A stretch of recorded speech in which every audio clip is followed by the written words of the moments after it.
ಸಾರಿಗೆ ನೌಕರರ ಮುಷ್ಕರಕ್ಕೆ ಹೈಕೋರ್ಟ್ ಬ್ರೇಕ್. ಮುಷ್ಕರ ಮುಂದುವರಿಸಬೇಡಿ ಎಂದ ಹೈಕೋರ್ಟ್. ಸರ್ಕಾರದ ಜೊತೆ ಚರ್ಚೆ ನಡೆಸುವಂತೆ ಸೂಚನೆ.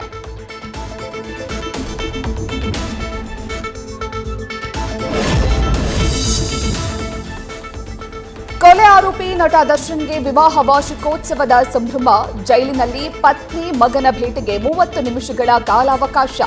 ಪತಿ ಭೇಟಿಗೂ ಮುನ್ನ ಭಾವನಾತ್ಮಕ ಪೋಸ್ಟ್ ಹಾಕಿದ ವಿಜಯಲಕ್ಷ್ಮಿ.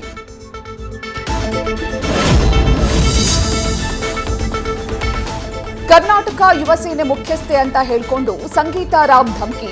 ರಿಯಲ್ ಎಸ್ಟೇಟ್ ಉದ್ಯಮಿ ಕಚೇರಿಗೆ ನುಗ್ಗಿ ಆವಾಜ್ ಹಾಕಿದ ಆರೋಪ. ಕೊಡಿಗೆಹಳ್ಳಿ ಠಾಣೆಯಲ್ಲಿ ಕೇಸ್ ದಾಖಲಿಸಿದ ವೆಂಕಟರಾಜು.